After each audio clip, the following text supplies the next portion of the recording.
All right, guys, I'm gonna talk a little bit here about a rod. Oh, I got a bite right now. Turn the camera on.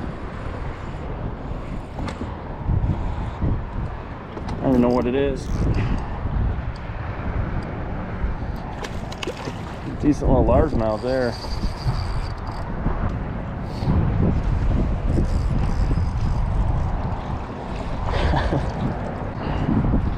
A little decent bite there. So I'm going to talk a little bit about this rod.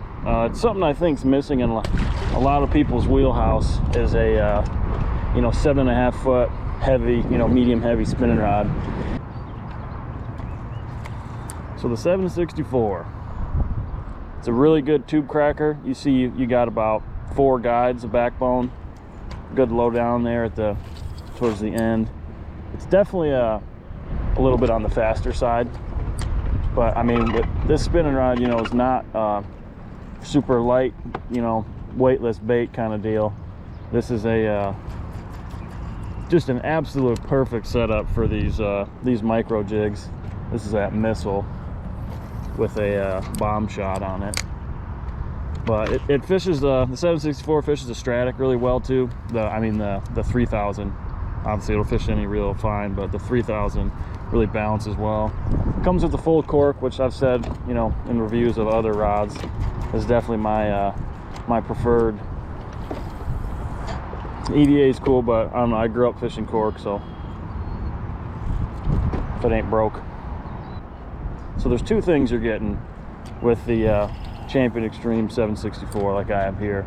You're getting the power that you would not get in your 7-footers that you usually see. Everyone's got them, the more standard.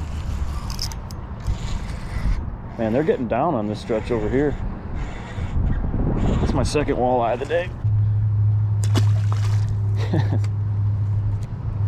Tell you what, I love catching them. But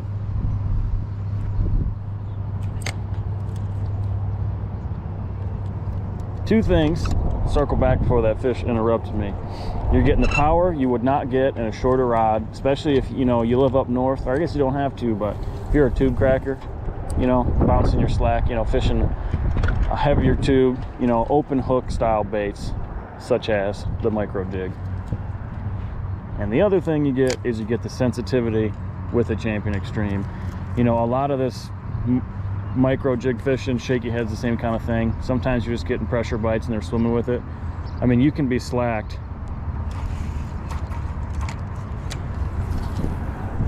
I mean, like when your deal's falling on slack line, you'll feel that, when one eats it, you can feel that in your reel seat. So you get the power, you get the sensitivity, and the other big thing is it's a multi-species rod.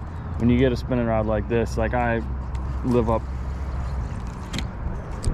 right off the Saginaw Bay, so I've gone out there in a John boat with some buddies from work, with a 3/8 or 3/4 ounce jig on this. It's just the power of the spinning rod, man. You just don't. It's just a real niche item, I think, that every angler should have.